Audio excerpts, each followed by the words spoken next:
Hi, welcome back to my channel. My name is Allie and welcome to my second official vampire vlog.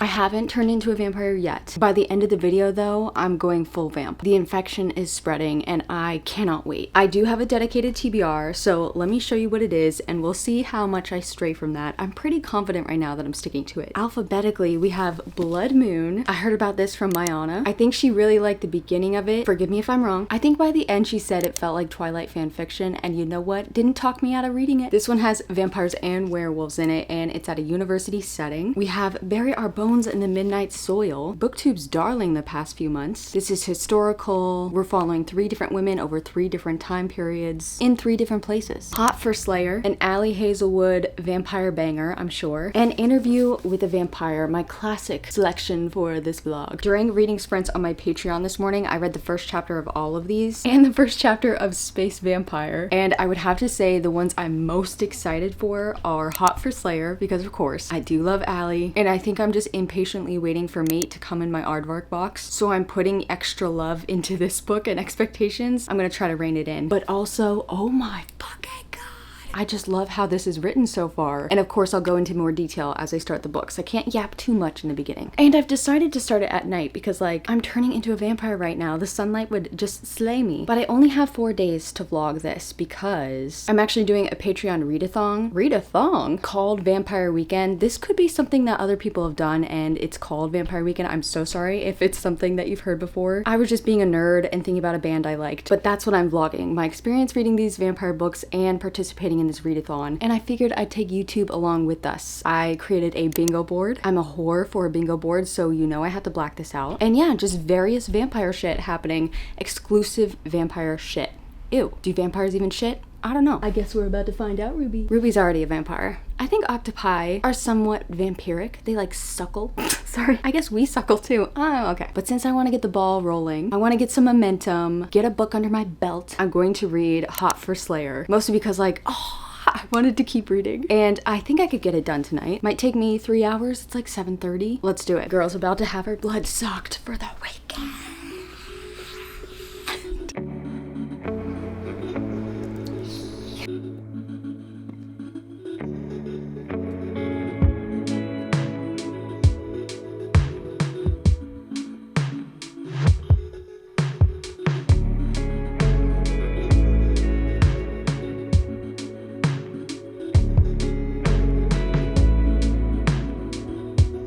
And very quickly, I have found myself 50% of the way through Hot for Slayer. It's infectious. I love it. It's everything I want in a book. It's high energy, it's goofy and playful, it's flirty, it's smart. We're getting references to different places and different times. We already got like a little blood licking. Honestly, it's everything I wanted Bride to be. I feel like this is more playful, and so it feels like the Allie Hazelwood that I love. What is this story about, you ask? Well, let me tell you. We have a like 1400-year-old vampire named Ethel, and we have a vampire hunter, I guess a slayer. His name is Laszlo, and I guess hunters in this story, they are also immortal. And so they have been following each other for centuries, or at least he's been following her and like hunting her down for centuries. Every few decades they run into each other and they try to kill each other, except like they banter. So the book opens up in 1989. They literally have stabbed each other in an alley. And then someone's interrupting them and they're like, oh, and they kind of like unstab each other. And she feels like she's gotten away. She looks back at him. He looks at her and licks the dagger where her blood is like Why is it the hottest thing I've read all year? I did look back at Laszlo once, mostly to treat him to my smuggest, most insufferable grin. He was where I'd left him, still scowling down at his dagger. When he noticed my eyes on him, he lifted the blade up to his face, and with a smile that did not feel like a smile, he began to lick it clean of my blood. It was ... Well, it just was. I agree, it was. And now I think we're in the present time. I didn't do the math. They've talked about numbers. I'm not trying to think too hard for this book. She's about to be killed by someone else. else. And that's something that he always says, like, as long as no one else kills you before I do. And just in the nick of time, he steps in, he accidentally gets hit in the head. He has amnesia now, so she's kind of taking care of him, and he has no idea that vampires are real, that he's like a slayer. She has admitted that they're nemesis, but he's like, yeah, that's one-sided, which happens a lot in Ali Hazelwood books. And she's like, no, I swear to God, it's enemies to lovers. And the dude is like, no, I've been obsessed with you for centuries, I'm sure. Sometimes in her books, that trope really bugs me because it just is always like the smartest girls, like literally biologists and stem cell research girlies, and they can't get it through their head that this man who stares at them with adoration is in love with them. Come on, please give me a break. But right now it's really fun, so I'll give it to her. I also just love Ali Hazelwood's humor. Like dumb little puns, or she's playing with vampire words into regular sayings. Like instead of saying, what a time to be alive, she says, what a time to be undead. I live for dumb jokes like that. So yeah, very much enjoying it. I'll probably speed through it. I don't even know how long this book is. It's probably just like 140 pages. Oh, I have my phone apps locked right now so I could focus. If you don't know about this app, this sounds like I'm about to give you an ad, but it's actually so helpful for me. And Becca, thank you for telling me about it. It's called Focus Friend, and I think Hank Green made it. And it's like this little bean, and every time you focus, he turns around and he's knitting little socks. And the more socks that you get, you can buy like items for his room and like decorate it for him. But if you stop, you don't get any socks. And he looks really sad. So look, he has little butt cheeks, the little bean. Oh, I love this, and it really does make me want to focus more because like I don't want to disappoint him. Anyway, I'm gonna make him proud and keep reading.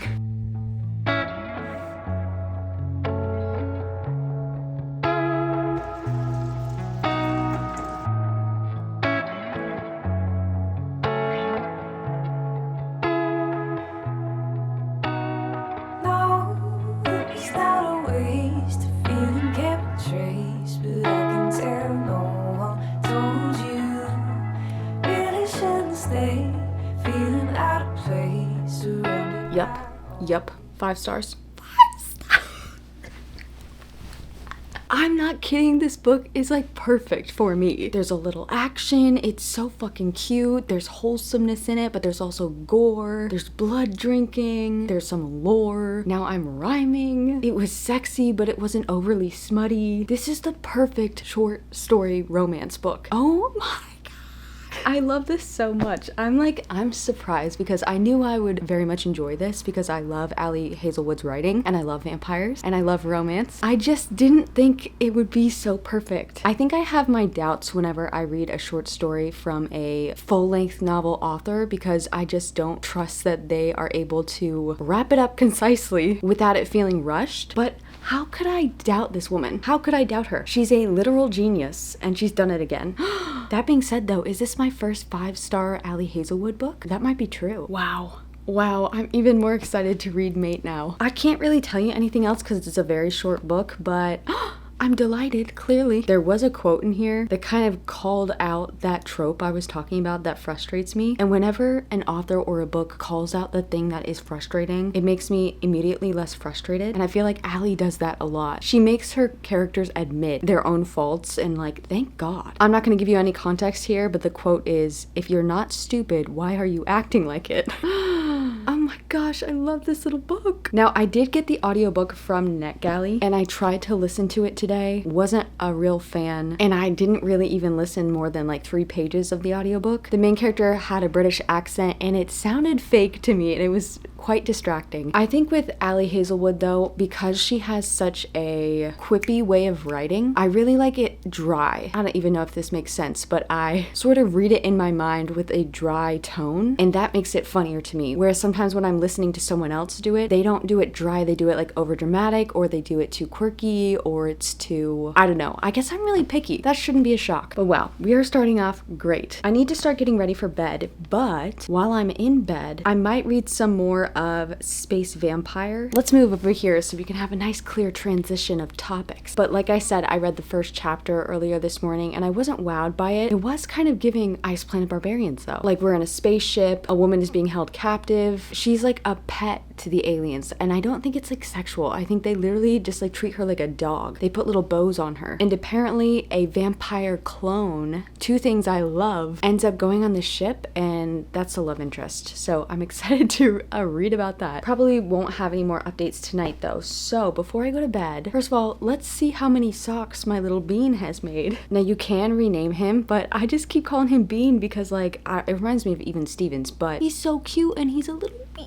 Anyway, this is his room. I've given him, oh, he just produced coffee out of his ass. I've gotten him a window, a plant, a chair, a desk, and a carpet, and these are all pretty basic. And right now he has 143 socks. Let's see what we can get him. Eventually, I can unlock a living room, but I think he needs a bookshelf. I'm getting it.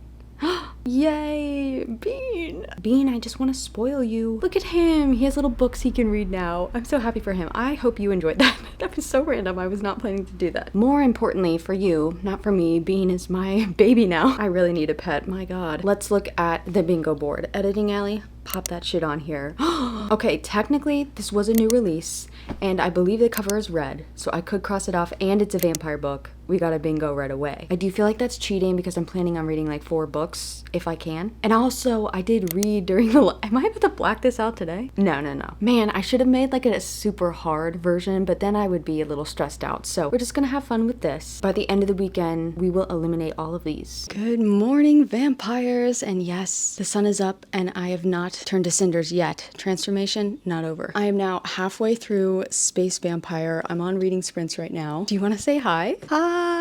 And yeah, this is funny. This is exactly what I thought it would be. It's like we haven't really gotten anywhere to 50%. It's just that she has now met the vampire clone, and he, like, I wasn't sure how he was gonna get there, but he's on the ship with her and he's been like an experiment this entire time. It hasn't really been unveiled like how he's a clone. They just talk about him being a vampire, and I wonder, maybe it's because the author didn't want to go into like vampire lore about how vampires are created. It's just like scientists made him, you know? Which is kind of cool. But so far, it's just funny. They are now stranded together on the space station, and he's going to feed on her for the first time just now. And they've been teasing about, these two are just so dumb. Like if they were actually trying to survive, it just wouldn't work out because she knows that he is a blood drinker and that he's attacked all the scientists, and yet he touches her arm once and she's like, okay, let's be friends. And she's like, oh my gosh, his chest hair, his muscles. It's just very fun. And so I'm not gonna treat this like it should be anything more than that. But yeah, it is kind of awkward like when the chapters end because it almost doesn't really make sense why they're ending. I wonder if she didn't even want to put chapters because it kind of just feeds one into another. I think I have nothing else to say and sprints are almost over, so wish me luck. All right, I finished. The last like 13% were just a list of every single book that the author has wrote, and she's wrote a lot of books, especially in that series, The Ice Planet Barbarians, and honestly, I'm so glad I read those first because if this was the first thing I read from this author, I wouldn't be very impressed. That sounds mean. I said I was just gonna enjoy this for what it was, which is like a smutty novella, except there was literally, it was so short. I need to look and see how short it was. It's only 77 pages long. Okay. Yeah, it's just not enough because there was some smut, but the characters... It just didn't make any sense, which, you know, I wasn't really expecting, but it just made the whole thing seem completely, oh God, I'm about to be a bitch. Okay, pointless. That's what I was gonna say. Like the epilogue just came out of nowhere. Anyway, that's my opinion, but it wasn't like bad. It just wasn't a story at all. It was just like, here's a hot scene pretty much. So I have no idea what to rate this. I'm gonna just go ahead and rate it 3 stars. Like for what it wasn't bad, but it really wasn't much. Vampire Alley's getting saucy. Okay, next. I think I'm gonna go with the thing I'm most excited to read, which is Interview with a Vampire. I was thinking maybe I'd wait till the end so that I could go out with a bang, but why deprive myself, you know? I'm a vampire, I need to feed. I honestly kind of want to start this over just because I enjoyed it so much. I read 20 pages already, and it's interesting because there's not really any like chapter breaks in this book. It's very dense looking as well, because it's basically just this dude, a vampire, telling his story to a journalist. And he keeps calling the journalist, or the narrator keeps calling the journalist, the boy. So I don't know how old this kid is, but he sounds like a kid, and he's having the conversation of a lifetime. I would really like to this weekend, maybe even tonight, although I guess it depends how far along in the book I get. I would like to watch the first episode of the television show. I don't think I have enough time to watch the movie with Brad Pitt, but I can commit to 1 episode of television for sure.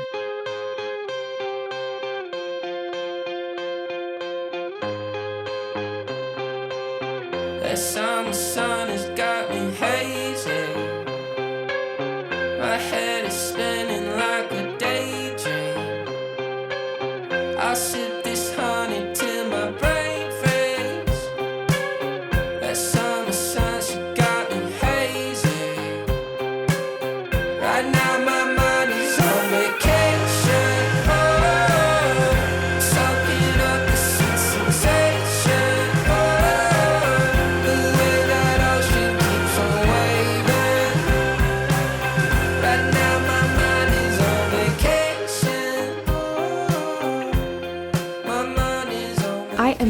60 pages into Interview with the Vampire, and I think I can gab about it now. I think all I've said so far is that a vampire is being interviewed. Although really, the vampire's just like speaking and the kid's just getting very lucky. We learned a little bit about our main vampire when he was human, a couple sad things that happened to him, and then his change and the person who changed him. Our main vampire's name is Louis, I believe, and then there's Lestat. And it's so funny because when I've talked about this book with other people, everyone's like, I love Lestat. And I cannot imagine at this point why. It's kind of like when people watch the first couple episodes of Vampire Diaries and they're like, oh my god, Damon sucks. And like he's one of the most beloved characters. So I'm excited to see more of Lestat's character growth, if he has any. He does seem rather like a diva. Like his father's dying. Lestat's been a vampire, but he is taking care of his human father, and his human father is blind, so he can't see the differences in Lestat. And it's his dad's like last hour of being alive, and Lestat is just there like filing his nails. I'm not kidding. I think that was the first time I was like, okay, wait, I think I might get it. But so far, he's just a piece of shit. And, like, it's crazy to me that people love him, but I can't wait to find out why. Louis seems to be very much, I'm going to use the references that I understand, okay? I'm sorry if that's annoying to anyone. But Louis is giving Stefan, he's giving Edward Cullen, he feeds on animals, he has this great guilt, this wonderful shame, and he seems to have empathy and kindness towards human beings, so good for him. But I think the biggest thing of all, I might have already said this, is just that it's being told to us like it's a story. Like we're being told a story. I eat that shit up. I just filmed a whole video, well, I don't think I've finished filming it, so I don't know when it's coming out, about fairy tales, and that's one of my favorite things about fairy tales, or even how like a modern story can feel like a fairy tale. Like this is kind of giving fairy tale because it's a tale being told to me, and it's fantastical. I want to know like how Louis approached this interview kid. Like we start off when he starts question number 1, they're in a room together, and the kid doesn't quite realize yet that he's actually a vampire, and then when he sees him, he about pisses himself. I wonder if we'll see that. If not, I would applaud the author's commitment to the story. I don't know, this is just written very smartly, and it's honestly jarring when we go back to the boy switched the tape on the, there's a guy staring at me. He's seeing me hold up this book and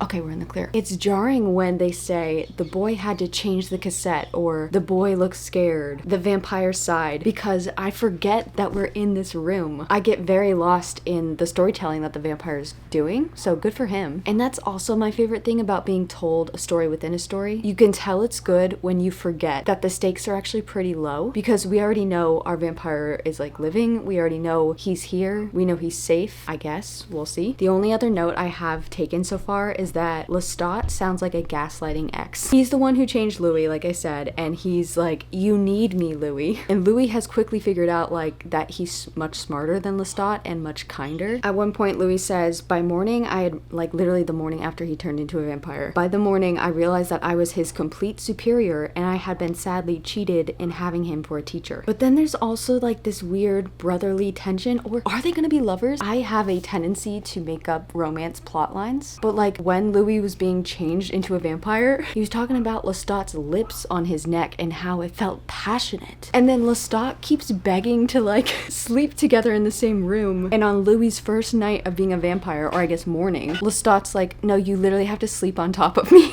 And Louis like, I don't think I do. Lestat's like, trust me, you don't understand. You do. I don't think he did. Maybe they'll fall in love. I don't know. I highly doubt it. This was written in the 70s, but we'll see. A couple things I'm excited to find out just based on pop culture references from this movie. I know that Kirsten Dunst has a character where she's like a child vampire. So far, I have no idea who she could possibly be. So I'm excited, but also fearful of meeting her because that means this little girl was like killed, essentially. Very sad. Also, it's fucking weird because Louis is telling this story and he's just like, yeah, so we went back to the plantation and talked to our slaves. And I'm like, excuse me? That's pretty crazy. I wonder how the author's gonna handle that, especially like this is from the 70s. I just don't know. It's funny that the guy interviewing the vampire didn't even flinch or have anything to say about him being a slave owner. Interesting. So we shall see how the story progresses. Right now, it's still 1795, I think. All I can say for now is that I like the way this is being told. I truly believe that this conversation happened and that Anne Rice is telling a true story. Doing a great job. I am believing every second of it. I am about to hop onto sprints again. It's my first nighttime sprint. I think probably 2 people are going to show up because it doesn't fit on anyone's time zone, but hey, if it's just me, it's just me. You did see me unwrapping my candles, so when the sun goes down and the vamps come out, we shall be reading by candlelight. I'm very excited. I have a fear of fire, but I also have fascination. So I think I'll be reading like this and just keep looking at the fire and make sure it doesn't come toward me. Also, I went on the hunt today for this new monster. Apparently it's like apple flavored, and I think it tastes like cider or something. I want to get it. Also, every time I talk, this bird starts chirping. He's trying to get on camera.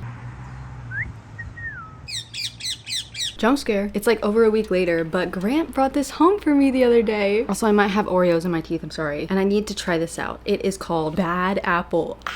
Forget your regular apple juice. Bad Apple's enticing taste is completely one of a kind. Sinfully great taste. Sinful. Unleash the beast. She's giving vampire. Okay, let's try this out. I'm scared I'm gonna hate this, but I hope I love it. Smells great. Well. Oh my god. Tastes like a green Jolly Rancher, which isn't my favorite Jolly Rancher, but I will never pass it down, you know? Yeah, I will consider this a win. Cheers, bitches.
Good morning, my blood-sucking little fiends. I just got to the halfway point of Interview with a Vampire, officially finished part 1, and oh my gosh, I've been ripping through this, which is crazy because it is dense and it is slow-paced. I love this so much, but I do have some things to say. I've been taking little notes. We have met Kirsten Dunst's character. So interesting and so weird, some of the descriptions about her interactions with our main character, Louis, and just like the way he talks about her is so strange because she's like their daughter, but also Louis also calls her his bride, and she's like 4 years old. She's almost 5, I think. She's a very young child, except she and him call each other lover.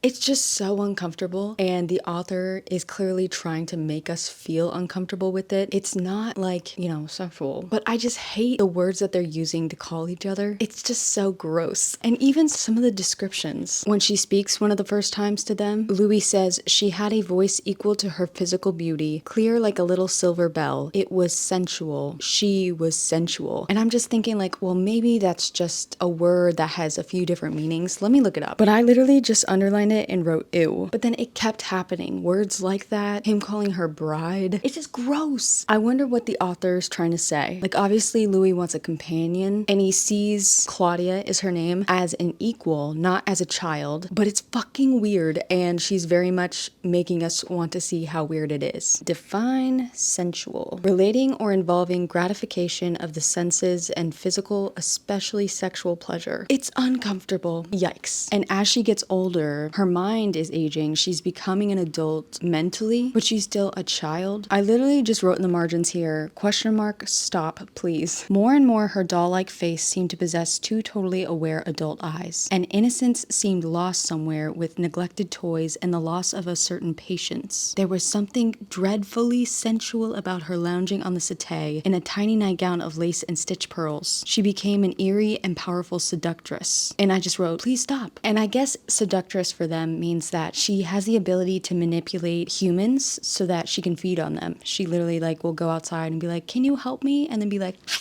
But yeah, this book is wild. Louis as a character is reminding me of one of my most frustrating characters I've ever read, who is a wonderful literary figure, because like anytime I meet someone in real life that has his characteristics, I'm like, excuse me, Hamlet, that's what you're called. Hamlet is the king of inaction. He's a coward, honestly. And he sits around, he has all these speeches, but he doesn't do shit until it's too late. And that's kind of what Louis is giving. Louis is up on his highest horse. He is the king of morality. He is Edward Cullen. Except I think Edward Cullen is a man of action at the same time.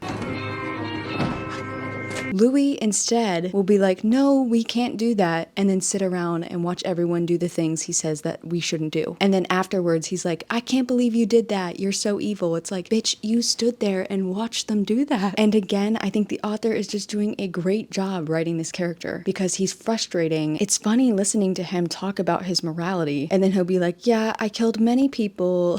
Like, sir, you're a joke. A little bit. Okay, let me look at my notes. Oh yeah, I wrote Hamlet and then the good guy, like the nice guy. That's exactly what he is. He's like the nice guy who thinks that he is like the hero, but really he's just a coward. That's my hot take. I like all the discussions, especially towards the first quarter of the book, about philosophy, about morality. There's a lot of talk about hell and the devil, which I love reading about, even though I don't believe in either. I find it so fascinating. I think it reveals a lot of a person, of how they talk about it, but also Louis in the present day talking to the boy, the interviewer. Also, we need to talk about that. He's quite thoughtful and he's quite philosophical, and he clearly has much wisdom, or at least a lot of experience, to be commenting on everything. He is like a fascinating person to listen to, and he's speaking with such separation from himself. Like, he's not really judging himself too much or anyone else. He's literally just telling a story. I could never do that. I could never tell a story about myself, especially from years ago, without being like, that was cringe, or even like, oh, I'm proud of myself. Like, he's not really commenting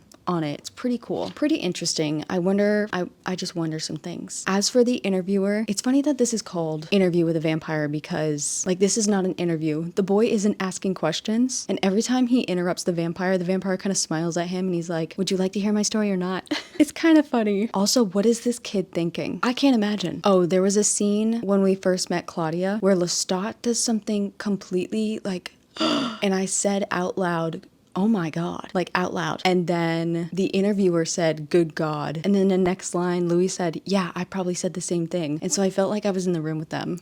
That was pretty funny. I have a couple of quotes here. Page 80. Oh, this one sounded like a Taylor Swift lyric. You chase after the phantoms of your former self.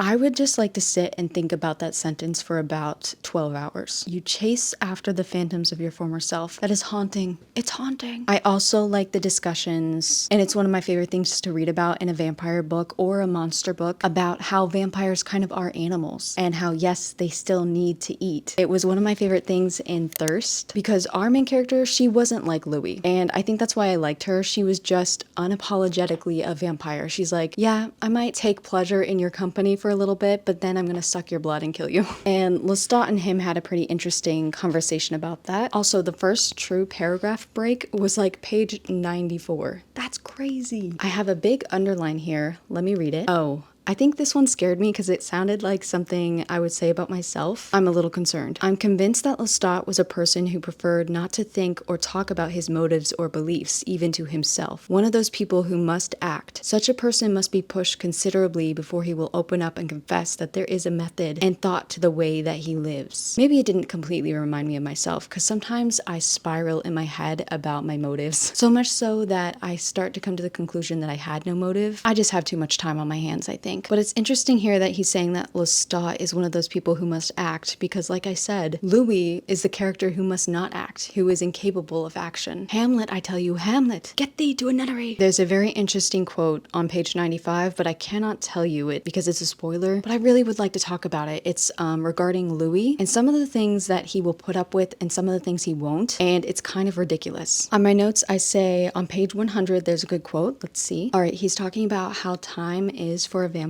Day did not link to day, making a taut and jerking chain. Rather, the moon rose over lapping waves.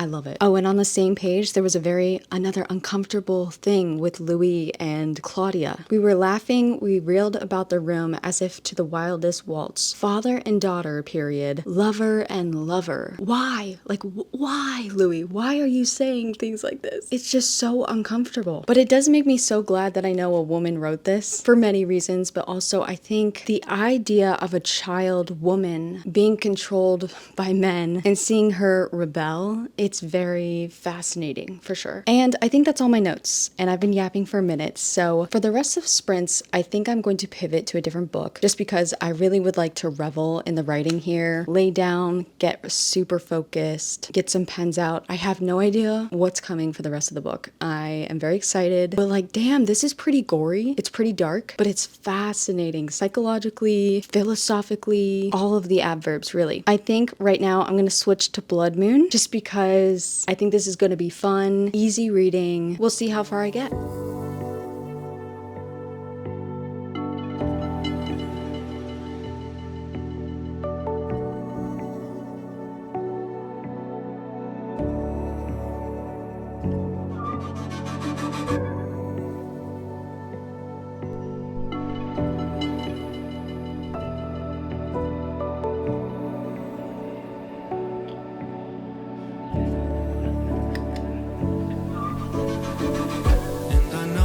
You're not the dreaming type, but I don't mind. Hit a low on your own, cause you're hard to find. I don't mind, and you know that I'm not a stereotype, but you don't mind. Hit a low on my Good God, I finished the book. It was a struggle, and a 5-star has been stolen out from under me. Damn, how did that go so wrong? There was a huge shift in everything. There were new characters that were just kind of thrown in, and it just... We spent so much time in the first half, like being fed this very slow-paced story, this domestic story almost. We saw these people interact and all the nuances in their relationships, and then we were just like forced into all this other shit. It was so rushed, but also so fucking slow. And I owe a couple people apologies because they were telling me how boring it was. And I was like, I'm loving this. Oh my God. I'm being extra crabby because I'm a little tired. But hot damn, I don't know what to rate this. First half was 5 stars. Second half is like a 2.75. So I guess a 3.5. Damn. My little vampire heart is broken. I am excited to watch the movie/TV show though, because I feel like they could maybe fix the transition of that last. We'll see. I don't know that I'm gonna have time to watch either though, which is a bummer, but I'm gonna make time for that first episode tomorrow. I'm like scared that this has pushed me into slumpish territory. From my original TBR, I still have Blood Moon and Bury Our Bones in the Midnight Soil. I did read some more of this in sprints, not too much more, and it was giving satire, which is very fun, but also like I know I would be kind of frustrated by the end because yeah, it's funny, but I still want some meat, you know? I gotta bite my teeth into something. This might be too much meat. I don't know what to do.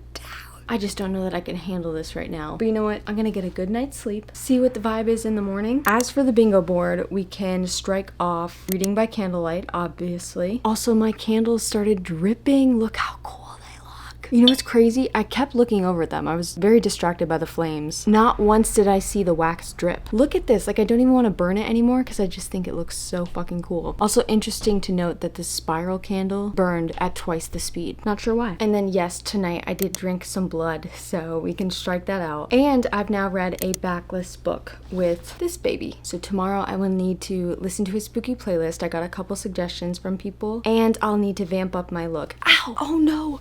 Oh no!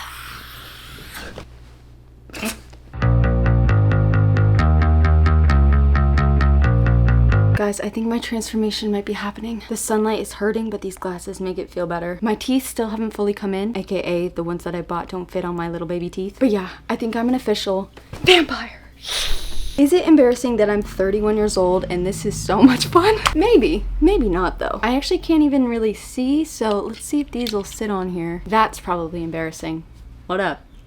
I've actually never been a vampire for Halloween. My best costumes include middle school. I was like, firing on all cylinders. 6th grade, I dressed up as an old man. I went all out. And someone at the Walgreens, we had to stop by there for some reason while we were trick-or-treating, thought I was a boy. And I was like, damn. And then 7th grade, my absolute favorite costume, I dressed up as a lunch lady and I asked my actual lunch lady for a hairnet. Told her about the idea. She was so excited. She started laughing her head off. I carried around a spatula the whole night. It was just so wonderful. And now I'm 31 years old and I will keep this cape forever just in case I ever have plans on Halloween again. They don't really do like trick-or-treating in my neighborhood, which is really sad. But anyway, we're here to talk about the vampires. I think one of the last things I said to you before I got like mauled was that I was not going to read Bury Our Bones in the Midnight Soil. And then this morning during live sprints, I couldn't make up my mind of what to read. So I just read one more page of this.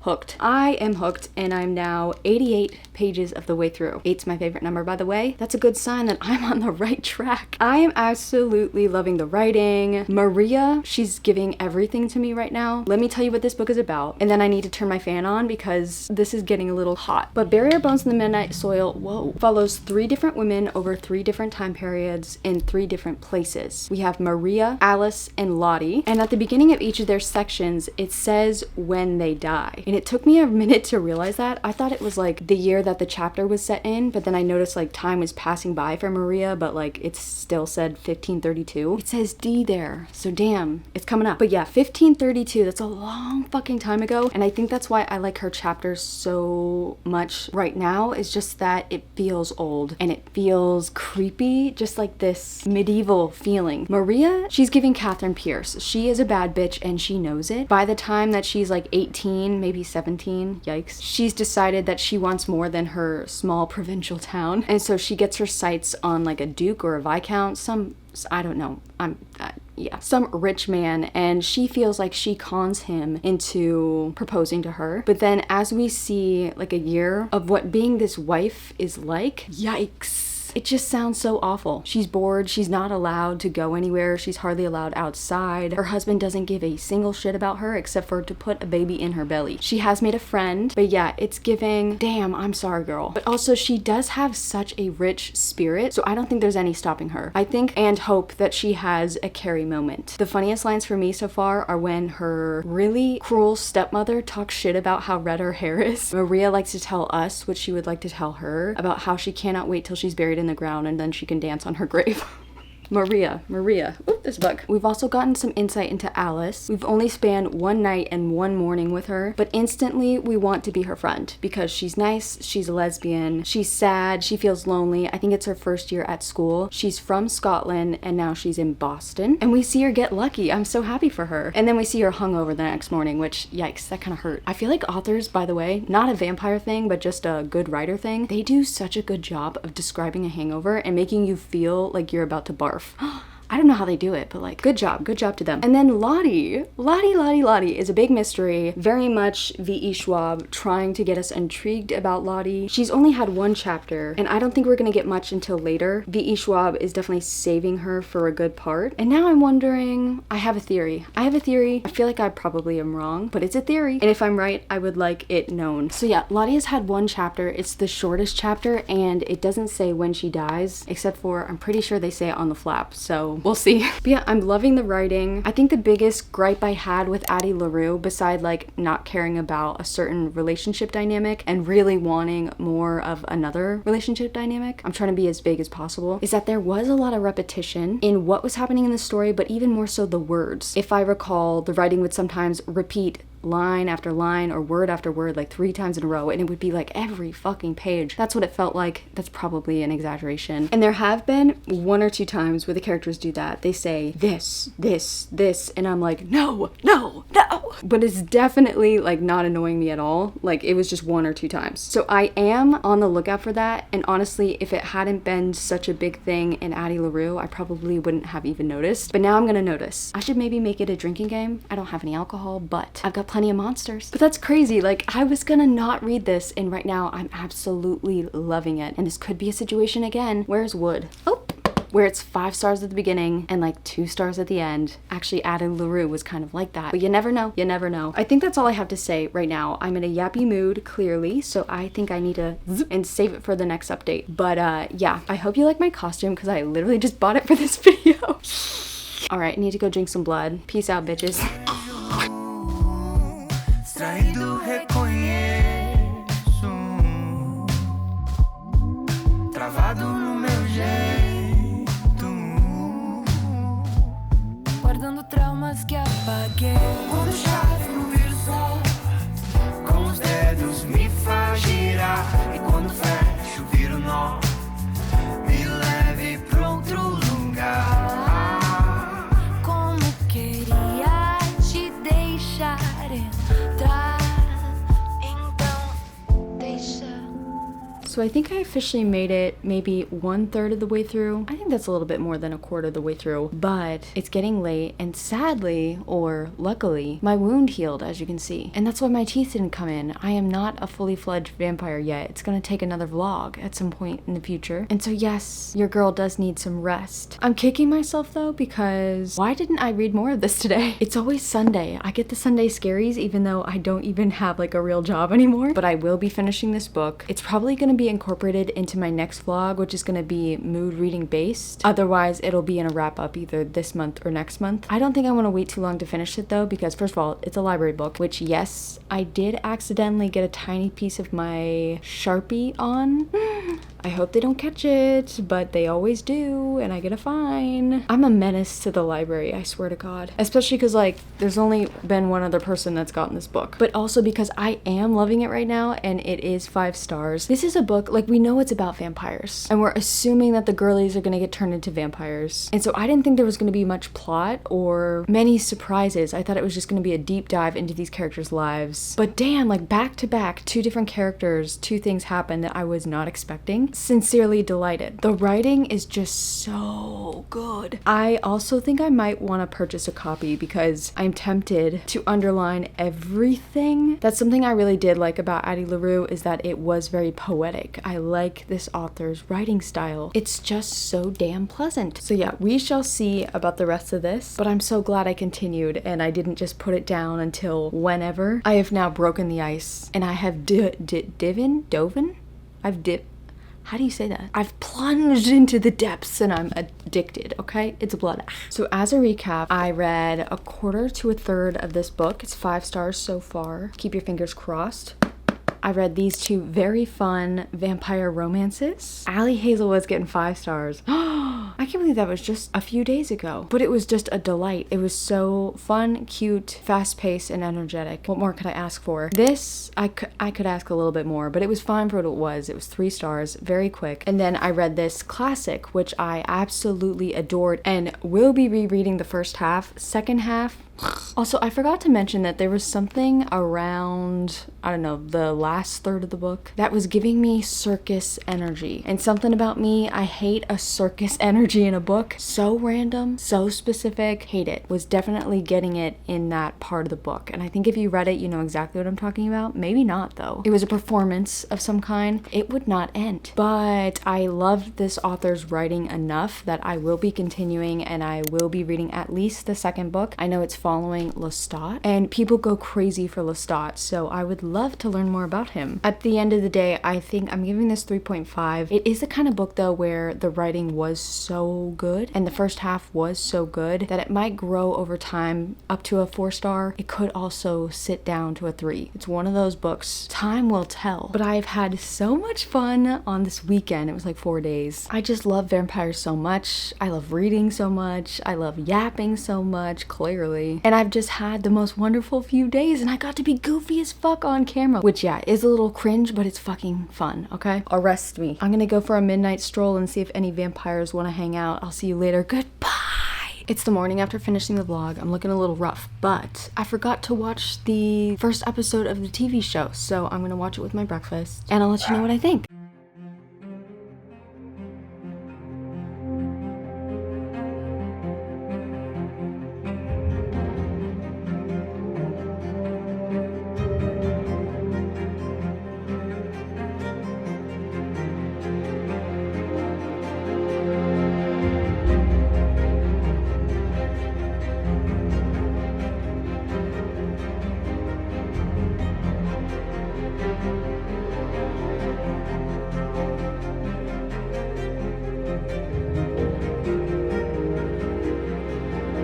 god, that was good. It was sexier, bloodier, much gorier. The vibes were immaculate. Oh my god. It was very different. Like Lestat and Louis were actually friends for the majority of this episode. I think that's actually an even better story of like a vampire, because he like manipulated him and like really seduced him, and then it's revealed that he's a But it was also more interesting because our main character was black and gay during that time in New Orleans. I think that brings a lot of conversation. Like, I'm so glad they didn't make him a plantation owner. Like, what the fuck? So I like all the differences, but also like the true story is still there. I think that's what I love about TV show or movie adaptations, because they can make changes to make things especially more current or like more important to talk about, add a lot of layers and nuance and empathy, and make a character even more compelling, and also make it more stylish. Like, my god, there was a tap dance scene. I took tap all through elementary school, so I love that. There's this wonderful music, the costumes. I don't have a subscription to whatever this is, sling.com. The first episode was free, but I'm gonna have to watch this. Maybe I'll get it on like Apple. I don't know how to do all that, but I'm gonna have to watch this. I do want to watch the original movie with Tom Cruise and Brad Pitt and Kirsten Dunst. But yeah, this has made me appreciate the book more, but also I like what they did here. It's just crazy that in the book, Lestat and Louis, like, they meet the night he changes him, and they immediately are like butting heads, where in this one, they're butting something else. And it makes so much sense because the actual writing, like, it's there. It's there. Anyway. It was also interesting, I'm sorry, I know I'm going on too long about this, but the beginning of the show, we actually meet the interviewer, the boy, but he's an old man, and he's meeting up with Louis again. I wonder if that's a part of like the larger series. And there was a part where Lestat started talking about his history, and I took my headphones out because I didn't want to spoil the next book. But yeah, I'm excited to jump more into this world and to see the visuals come to life in a modern age. Definitely don't watch if you don't like blood though. There's lots and lots and lots and lots of blood.